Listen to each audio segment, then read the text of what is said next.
Hi guys, welcome to Crissi's Tiny Kitchen and welcome to Super Sunday. So I have been asked by one of my friends and followers if I could do an old-fashioned hamburger soup. So I figured, why not? It's nice and easy, simple, comfort food for sure. So I have prepped everything as far as like my veg and everything ahead of time. And as far as seasonings, we're gonna kind of do it as we go along, and I will write out the actual proper recipe and that'll be in the comment section for you guys. Okay, so we'll get started here. So I've got my soup pot. I'm just gonna put some olive oil on the bottom here, just to coat. So we're gonna say probably about 2 tablespoons worth in the bottom there. And in this bowl, I have already chopped 1 large onion, 6 stalks of celery, 4 large carrots, and 4 red skin potatoes. Again, use what you have. Red skin is what I just so happen to have. And that is going to go into the pot. Oh, and also 4 cloves of garlic that I finely chopped were in there. The rest of it is a little bit more of a medium dice. I like my soups to sort of eat like a meal, so I don't like them super fine unless I am making, you know, a very specific type of soup that needs that kind of texture. I like to leave things a little bit chunkier. Alright, so I'm just going to stir those around.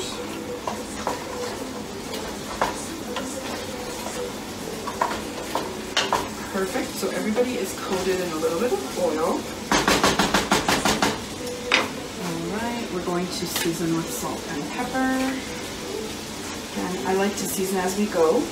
Because I'm using potatoes, they do suck up a lot of the salt. So I'm being a little bit generous. And some fresh black pepper. Again, the salt and pepper is to taste.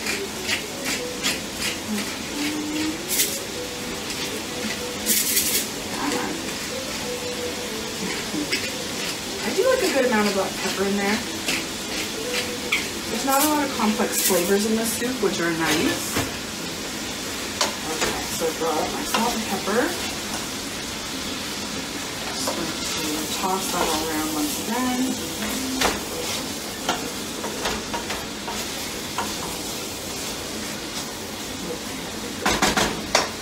So this is going to be a brothy, sort of tomato-based soup. So I have 1 carton of low sodium beef broth. I have a can of diced tomatoes. If you don't like the chunks, by all means you could use pureed tomato or even stewed tomatoes if you want to blend them up. I like the little bit of chunks in the diced tomatoes.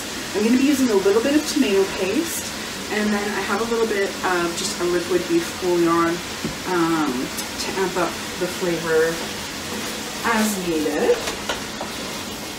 But I did salt everything right now, and so I will check my seasonings before I add in the beef bouillon. So I'm going to let this cook for a little bit, just until things start to tenderize.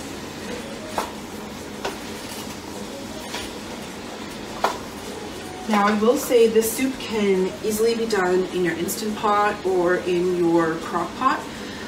What I would suggest with a crock pot is to cook up, I would cook up the onion, garlic, and the ground beef ahead of time, and then add the rest of the veg and your stock and everything into your crock pot and let this sit all day. Same with the Instant Pot. I would put it on saute mode and cook up the beef with the onion and garlic, salt and pepper to get some flavor in there, add everything in, and then do it in my Instant Pot. So this soup can easily be cooked by stovetop, crock pot, or your pressure cooker Instant Pot. So it's very versatile depending on what your schedule is like. And this is a really nice soup to make ahead as well. So we're going to let that keep cooking for a little bit, and once things are starting to get a little bit translucent, we're going to proceed with the rest of it. So we'll add in meat and our liquids and let our soup cook.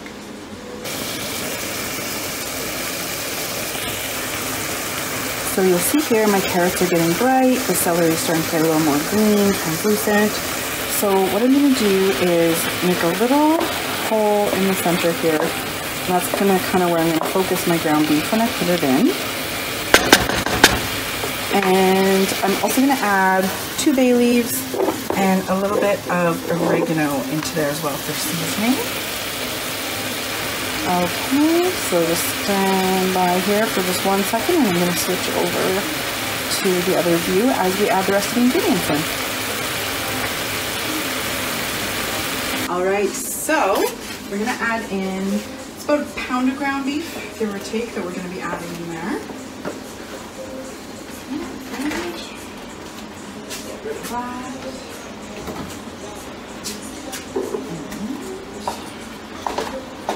So we're going to let that cook up. I'm just going to rely on the salt and pepper that I've already added in for now, because I do want to add some of the beef base in there. I just don't want to end up with a really salty soup. Okay. So I am going to add, let's say, a good tablespoon of dried oregano. And I always like to sort of rub it between the palms of my hand just to get those oils out, because it is a dried herb, just to help get those flavors out. And stir that up, and then I'm going to add in the 2 bay leaves as well. I'm really old-fashioned with the bay leaves. Sauces and soups, I always throw them in there. I grew up doing it, and it really does add a nice little bit of flavor. We use bay leaf a lot in Portuguese cooking, so yeah, I grew up with my mom and her mom always having bay leaf in their soups and stews, sauces, all that kind of stuff. Okay, so I've got my heat at a little bit of a higher heat here, now that I've got the meat in there. And this is a lean ground beef. It's what I prefer to use. Again, use what you have, use what you prefer. Okay, so my bay leaves are going in. I'm going to continue to let that cook a little bit more.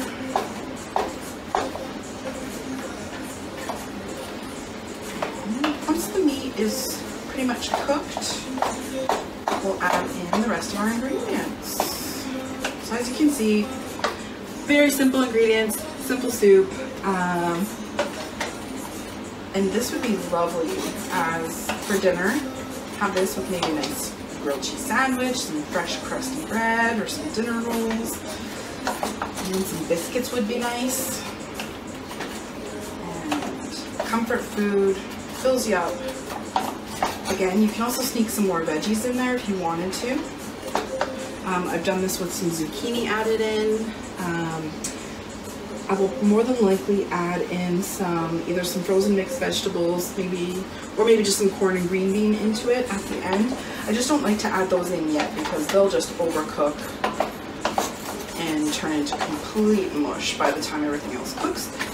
So those I would add closer to the end when the soup is pretty much done. Okay, so like I said, we're gonna let that keep cooking. And once that meat is cooked, then we'll add in the rest of our ingredients. So the meat is pretty much cooked all the way through. I've broken it up, but it doesn't have to be super fine. It's okay if there's little clumps of it. This is a good rustic soup. Oh, that's how I would describe it, is a nice rustic soup. Okay, so I'm gonna turn to about medium-low at this point. Okay, we're gonna put in our carton of low-sodium beef broth. By all means, use the real homemade stuff if you've got it. I do not, so I'm using the next best thing. Alright, so 1 carton and let's see, it's a big can, it's 28 fluid ounces. And we're going to put in the tomatoes with the water. Okay, good. Give that a little stir. It's already looking and smelling delicious. Soup just soup just means comfort to me.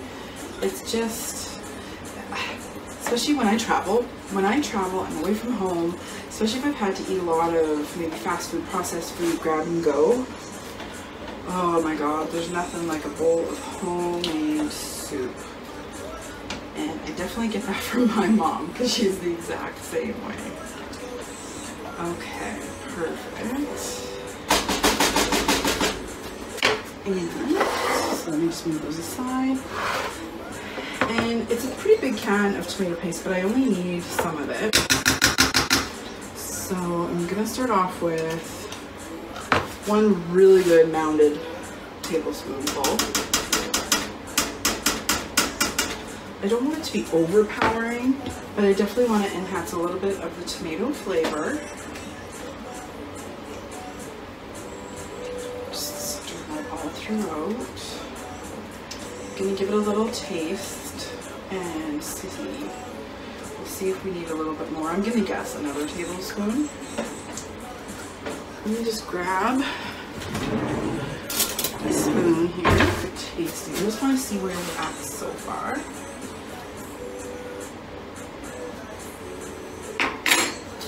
Yes, definitely another good tablespoon of tomato paste. And that'll be good. I'm not going to add more. I'm going to show you a little trick. Let's use that for Tuesday tips. I'll show you what I like to do when I've got a whole bunch of leftover tomato paste. Okay, stir that in. Definitely needs a little more saltiness, a little more amp up with that beefy flavor. Just give that a shake. I'm eyeballing this, but we're going to say a good tablespoon. If you don't have the liquid beef bouillon and you have the cube, then throw a cube in. Or a spoonful if you just have sort of like the loose powder kind. Okay.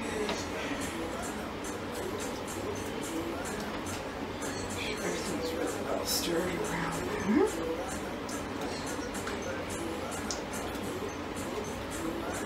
Smells so good. Alrighty.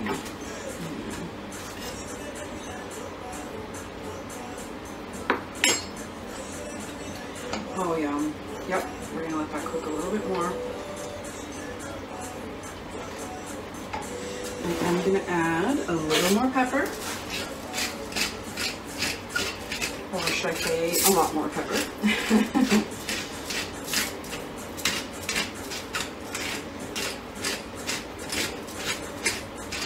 You know, and you could take this same idea, instead of using ground beef, by all means substitute some ground pork, some ground turkey, you know, maybe take some mild Italian sausage out of the casing, crumble that.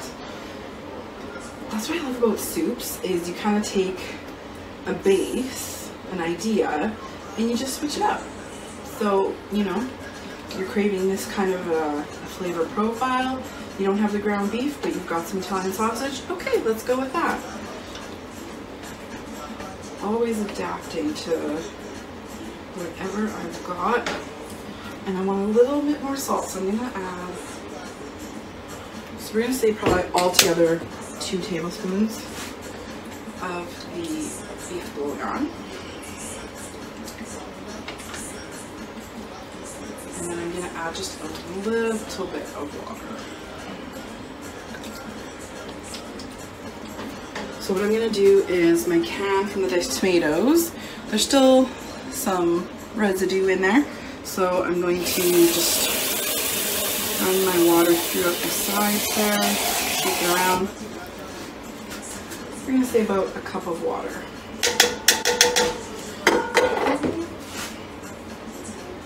Now at this point we've got our heat on medium-low, and we can just let this cook.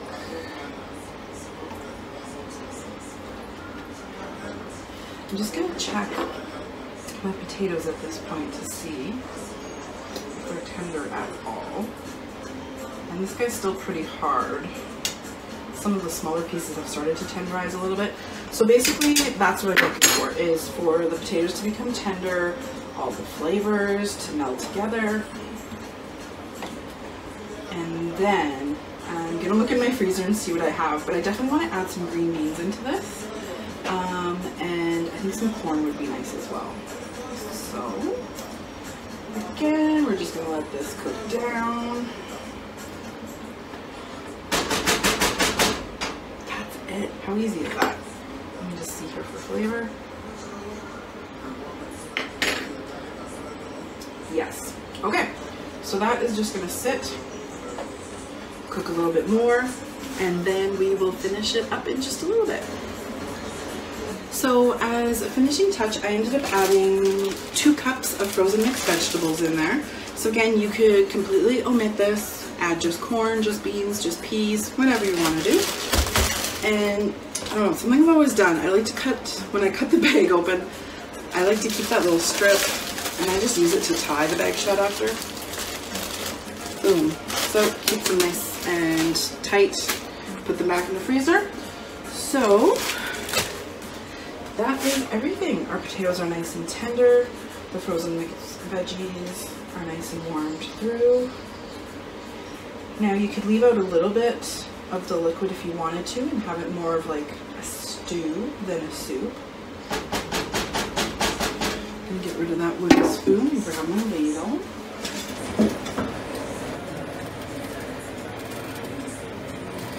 Just a little close up here of our Old Fashioned Hamburger Soup. All those veggies, all the flavor, with basic ingredients that you more than likely have on hand in your home right now. So I'm just going to show you guys. And like I mentioned earlier, this would be so good with some crusty bread or grilled cheese on the side, some biscuits. So we've got lots of veggies, lots of flavor in there. So it's really delicious. I'm not home alone right now. So there it is. It's like a hearty sort of vegetable beef soup. But this is a good old-fashioned hamburger soup. So I hope you give this a try. I gotta give this a taste there.